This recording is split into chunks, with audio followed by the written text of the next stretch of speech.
Hello students, आज हम बाइमोलिक्यूलर nucleophilic substitution reaction के मैकेनिज्म को एक एग्जांपल्स के थ्रू समझते हैं।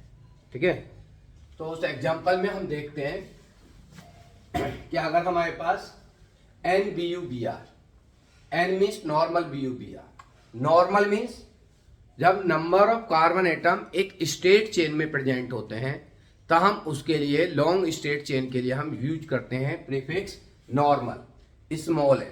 तो स्मॉल एन ये नॉर्मल मीन्स जो number of carbon atom present है वो एक स्टेट चेन में प्रेजेंट है। B means butyl, butyl means 4 carbon atom, 4 carbon atom एक स्टेट चेन में प्रेजेंट है और उसके एंड पर ब्रोमीन एटम प्रेजेंट है, तो हम उसको कहेंगे NBuBr normal butyl bromide. Reaction कराते हैं KCN के साथ, पोटेशियम साइनाइड के साथ। तो KCN ब्रेक होता है और KCN ब्रेक होता है तो ब्रेक होने पर पोटेशियम आयन और साइनाइड आयन प्रोड्यूस होते हैं।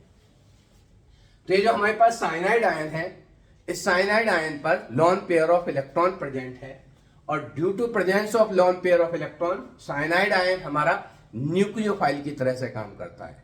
किसकी तरह काम करेगा? न्यूक्लियोफाइल की तरह। ये जब न्यूक्लियोफाइल की तरह से काम करता है तो ब्यूटाइल ब्रोमाइड में पहले से प्रेजेंट न्यूक्लियोफाइल ब्रोमाइड को डिस्प्लेस कर देता है और डिस्प्लेस करके उसकी पोजीशन एक्वायर कर लेता है। तो सब्स्टिट्यूशन हो गया। ये मोर स्ट्रॉन्गर न्यूक्लियोफाइल साइनाइड ने लेसर न्यूक्लियोफाइल Br को डिस्प्लेस करके इसकी पोजीशन एक्वायर कर लेता है और क्या फॉर्म करता है? N ब्यूटाइल साइनाइड का फॉर्मेशन करता है।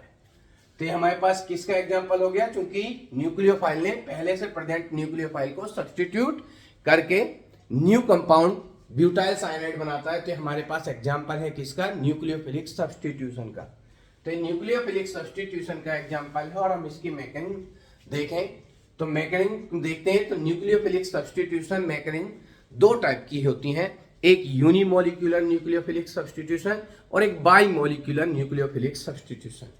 मैं आपको पहले भी अपनी वीडियो में दोनों को एक्सप्लेन कर चुका हूं, यूनिमोलिक्यूलर न्यूक्लियोफिलिक सब्स्टिट्यूशन और बाइमोलिक्यूलर, और उसमें वहां पर हम समझा चुके हैं कि यूनि मीन्स जब रिएक्शन ये कार्बन कंपाउंड में होने वाली रिएक्शंस हैं, ऑर्गेनिक कंपाउंड में होने वाली रिएक्शंस हैं, तो ये हमारे पास क्या होती हैं? स्लोली प्रोसीड करती हैं, जिससे हम इसके किसी भी रेट के किसी भी स्टेप के रेट को हम मेजर कर सकते हैं।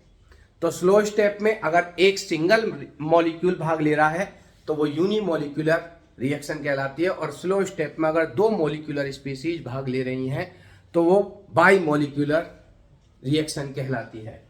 तो यहां पर अगर हम देखते हैं NBuBr, तो N ब्यूटाइल, तो ब्यूटाइल क्या है? लॉन्ग कार्बन चेन है, मींस ये जो N ब्यूटाइल ब्रोमाइड है ये हमारा प्राइमरी हैलाइड है। कौन सा हैलाइड है? प्राइमरी हैलाइड है। और प्राइमरी हैलाइड हमारा कौन सा? यूनिमोलिक्यूलर न्यूक्लियोफिलिक सब्स्टिट्यूशन रिएक्शन को प्रोवाइड नहीं करता। क्यों नहीं करता?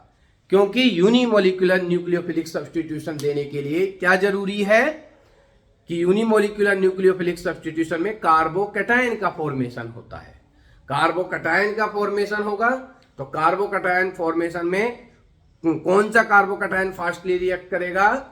वो कार्बोकैटायन जो स्टेबल होगा वो हाईली रिएक्टिव करेगा। और स्टेबिलिटी किस पर डिपेंड करती है? सबसे ज्यादा स्टेबिलिटी हमने बताई टर्सरी कार्बोकैटायन की होती है। टर्सरी कार्बोकैटायन से स्टेबिलिटी कम सेकेंडरी कार्बोकैटायन की होती है। तो ये प्राइमरी हैलाइड है, ये प्राइमरी कार्बोकैटायन फॉर्मेशन करेगा और प्राइमरी कार्बोकैटायन की स्टेबिलिटी लीस्ट स्टेबिलिटी होती है, जिस कारण ये प्राइमरी कार्बोकैटायन लेस स्टेबल होगा और इसकी रिएक्टिविटी स्लोएस्ट होगी। तो ये रिएक्ट नहीं करेगा, ये unimolecular nucleophilic substitution reaction provide नहीं करेगा। सेकंड थिंग देखते हैं, तो सेकंड बाइमोलिक्यूलर न्यूक्लियोफिलिक सब्स्टिट्यूशन वो हैलाइड देते हैं जिसमें हैलाइड हैलोजन से join carbon less sterically hindered होता है, कम घिरा हुआ होता है। जब कम घिरा हुआ होगा तो उस पर बैक साइड से आसानी से न्यूक्लियोफाइल अटैक करेगा, और जब बैक साइड जब घिरा हुआ कम है, चारों ओर से सराउंड कम है, तो न्यूक्लियोफाइल इजीली हैलाइड अपनी पोजीशन पर रहता है। और कौन? जो न्यूक्लियोफाइल है, दूसरा न्यूक्लियोफाइल, पहले से प्रेजेंट न्यूक्लियोफाइल कौन है? हैलाइड, ये पहले से प्रेजेंट है परंतु ये रिमूव नहीं हुआ है, तो सामने से तो दूसरा न्यूक्लियोफाइल आ नहीं सकता। क्योंकि इस न्यूक्लियोफाइल पर भी इलेक्ट्रॉन पेयर है और जो अटैक कर रहा है उस पर भी इलेक्ट्रॉन पेयर है। तो अगर दूसरा न्यूक्लियोफाइल सामने यहां से आया तो पहले से प्रेजेंट इलेक्ट्रॉन के न्यूक्लियोफाइल के इलेक्ट्रॉन और दूसरे अटैकिंग न्यूक्लियोफाइल के इलेक्ट्रॉन में रिपल्सन फोर्स लगेगा, और रिपल्सन फोर्स लगेगा तो रिपेल कर देंगे, तो वो दूसरे न्यूक्लियोफाइल को एंटर नहीं करने देगा। इसलिए सेकेंड न्यूक्लियोफाइल कहां से अटैक करता है? बैक साइड से अटैक करता है। तो बैक साइड से क्यों अटैक कर सकता है? दो रीजन हमने बताए। पहला रीजन क्या बताया कि जो पहले से प्रेजेंट न्यूक्लियोफाइल है ये कार्बन एटम के साथ ज्वाइन है, और ये न्यूक्लियोफाइल, ये इलेक्ट्रोनेगेटिव एटम उस शेयर्ड पेयर ऑफ इलेक्ट्रॉन को अपनी ओर अट्रैक्ट करता है, जिससे हेलोजन पर पार्शियल नेगेटिव होता है और कार्बन पर पार्शियल पॉजिटिव है। तो क्योंकि हेलोजन से जुड़े कार्बन एटम पर पार्शियल पॉजिटिव चार्ज है, इलेक्ट्रॉन डेफिशिएंट है और दूसरा न्यूक्लियोफाइल लोन पेयर डोनेट कर सकता है, इसलिए वो बैक साइड से अटैक करके पॉजिटिवली चार्ज कार्बन को लोन पेयर डोनेट करता है। सेकेंड थिंग, क्योंकि वो जब स्टेरिकली हिंडर्ड होगा नहीं होगा, प्राइमरी है, कम घिरा हुआ, हाइड्रोजन एटम से सराउंड है, केवल एक एल्काइल ग्रुप से सराउंड है, तो लेस स्टेरिकली हिंडर्ड है, तो इसलिए लेस स्टेरिकली हिंडर्ड होने के कारण जो सेकेंड न्यूक्लियोफाइल है उसके इलेक्ट्रॉन पर रिपल्सन फोर्स कम होगा, और लेसर रिपल्सन फोर्स होने के कारण वो इजीली बैक साइड से पॉजिटिवली चार्ज कार्बन को लोन पेयर डोनेट करके क्या करेगा?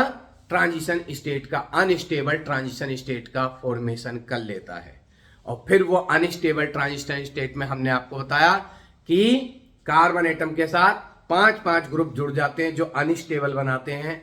तो लेस स्टेबल, लीस्ट जो नेचर होती है weaker nucleophile halide ion remove कर जाता है, और स्ट्रॉन्गर न्यूक्लियोफाइल उसके साथ ज्वाइन है जाता है। तो उसी सीरीज में ये जो हमारे पास हैलाइड आयन Br और Cn दोनों में जो स्ट्रॉन्गर न्यूक्लियोफाइल है, Cn बैक साइड से जुड़ जाएगा, और हैलाइड Br जो सामने था, तो दोनों में लीस्ट न्यूक्लियोफाइलिक नेचर किसकी होती है? Br की होती है, तो ये लीव कर जाता है, और stronger nucleophile Cn back side से जुड़ जाता है। तो बैक साइड से जुड़ गया, हैलाइड निकल जाएगा, और फिर इसके बाद क्या हो जाएगा? इसमें इन्वर्जन हो जाएगा। इन्वर्जन होकर ये बैक साइड पर present cyanide group front side पर आ जाता है। तो ये तो हमने आपको क्या समझाया? SN1 और SN2 जो हम पहली वीडियो में बना चुके हैं, आप उनको देख सकते हो वहां पर जाकर के। हमारे फर्स्ट पार्ट 1 में और पार्ट 2 में हमने आपको यूनिमोलिकुलर और बाईमोलिकुलर न्यूक्लियोफिलिक सब्स्टिट्यूशन रिएक्शंस की मैकेनिज्म हमने आपको वहां पर एक्सप्लेन किए हैं। आप वहां पर उसको जा करके और देख सकते हो, ठीक है। और आज हम इसी को एग्जाम्पल को लेकर के चलते हैं कि अगर हमको ये एग्जाम्पल दे दिया जाए और हम इसकी मैकेनिज्म को किस तरह से एक्सप्लेन करेंगे। तो यहां पर हम देखते हैं KCN, potassium cyanide. Potassium cyanide जो है, जब हम इसको रिएक्शन कराते हैं, ये हमारे पास इथेनॉल या वाटर दोनों में से किसी भी सोलवेंट अगर यहाँ पर दिया हुआ, प्रोटिक सोलवेंट कोई भी दिया हुआ है, तो प्रोटिक सोलवेंट इथेनॉल है, प्रोटिक सोलवेंट वाटर है, उस प्रोटिक सोलवेंट की प्रेजेंस में KCN क्या हो जाता है? आयन में ब्रेक हो जाता है। और प्रोटिक सोलवेंट की प्रेजेंस में पोटेशियम साइनाइड आयन में ब्रेक हो जाता है, और आयन में ब्रेक होकर क्या प्रोवाइड करता है? पोटेशियम आयन और साइनाइड आयन प्रोवाइड करता है। तो ये जो साइनाइड आयन है, इस साइनाइड आयन की अगर हम स्ट्रक्चर समझें, तो साइनाइड आयन में देखें कार्बन एटम के पास वैलेंस शेल में 4 इलेक्ट्रॉन होते हैं, और नाइट्रोजन एटम के पास वैलेंस शेल में 5 इलेक्ट्रॉन होते हैं। मगर एक निगेटिव चार्ज अगर हम नाइट्रोजन एटम पर कंसीडर कर लेते हैं, तो नाइट्रोजन एटम पर पहले से प्रेजेंट है 5 इलेक्ट्रॉन, और एक निगेटिव चार्ज आ गया, तो 5 और 1 6 इलेक्ट्रॉन। तो नाइट्रोजन के पास 6 इलेक्ट्रॉन है, कार्बन के पास 4 इलेक्ट्रॉन है, दोनों को 8 इलेक्ट्रॉन पूरे करने हैं।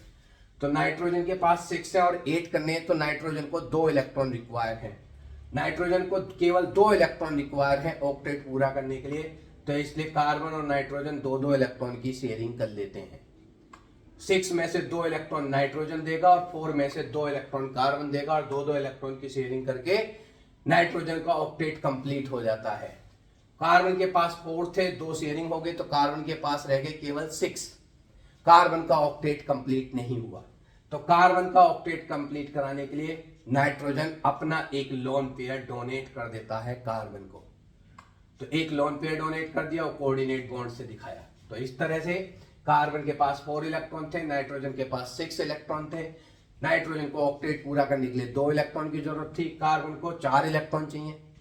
तो क्योंकि नाइट्रोजन को केवल 2 इलेक्ट्रॉन की जरूरत है, इसलिए कार्बन और नाइट्रोजन दोनों ने 2-2 इलेक्ट्रॉन की शेयरिंग करके डबल बॉन्ड फॉर्मेशन कर लिया। डबल बॉन्ड फॉर्मेशन हो गया, नाइट्रोजन का ऑक्टेट पूरा हो गया।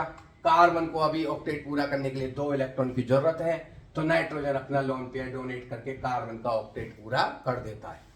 तो इस तरह से Cn निगेटिव में कार्बन और नाइट्रोजन दोनों का ऑक्टेट कंप्लीट हो गया, और ऑक्टेट पूरा होने के बाद कार्बन एटम के पास भी लोन पेयर है और नाइट्रोजन एटम के पास भी loan pair of electron present होता है। अगर हम इसकी दूसरी स्ट्रक्चर सजेस्ट करें कि अगर नेगेटिव चार्ज नाइट्रोजन पर ना होकर नेगेटिव चार्ज अगर कार्बन पर प्रेजेंट है, तो कार्बन के पास 4 इलेक्ट्रॉन थे, 1 इलेक्ट्रॉन नाइट्रोजन चार्ज से नेगेटिव चार्ज से आ गया, तो 1 इलेक्ट्रॉन नेगेटिव चार्ज का, 4 इलेक्ट्रॉन अपने, टोटल हो गए 5 इलेक्ट्रॉन। नाइट्रोजन के पास भी 5 इलेक्ट्रॉन थे, तो दोनों के पास कितने कितने इलेक्ट्रॉन हो गए, 5 इलेक्ट्रॉन। 8 इलेक्ट्रॉन करने के लिए दोनों को 3-3 इलेक्ट्रॉन की जरूरत है, तो दोनों को 3-3 इलेक्ट्रॉन की जरूरत है, इसलिए दोनों ने 3-3 इलेक्ट्रॉन की शेयरिंग करके ट्रिपल बॉन्ड का फॉर्मेशन कर लेते हैं। और इस ट्रिपल बॉन्ड फॉर्मेशन से दोनों के ऑक्टेट भी कंप्लीट हो गए और दोनों के पास lone pair of electron present है। तो एक हमारे पास एक ऐसा न्यूक्लियोफाइल है जिसमें 2 एटम है और दोनों एटम के पास lone pair of electron present है। तो वो न्यूक्लियोफाइल जिसमें 2 एटम है और दोनों ही एटम के पास lone pair of electron present है, तो इसके पास 2-2 डोनर एटम प्रेजेंट है। 2-2 डोनर एटम प्रेजेंट है जिनके थ्रू ये लोन पेयर डोनेट कर सकता है।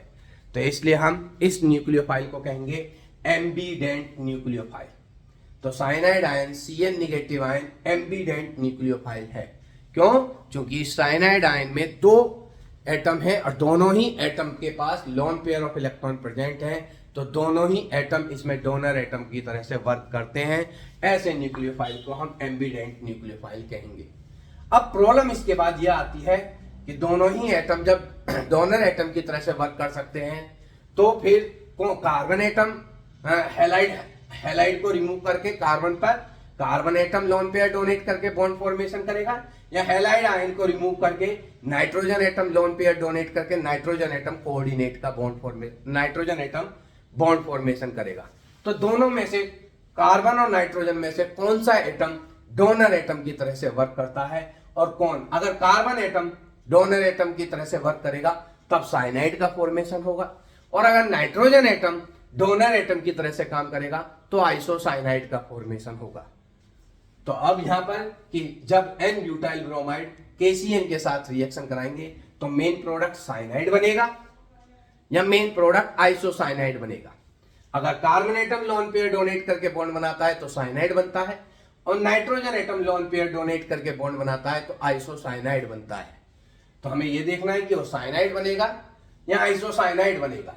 तो यहां पर ये देखा कि ये जो दोनों ही एटम है, दोनों ही एटम लोन पेयर डोनेट कर सकते हैं और बॉन्ड फॉर्मेशन कर सकते हैं।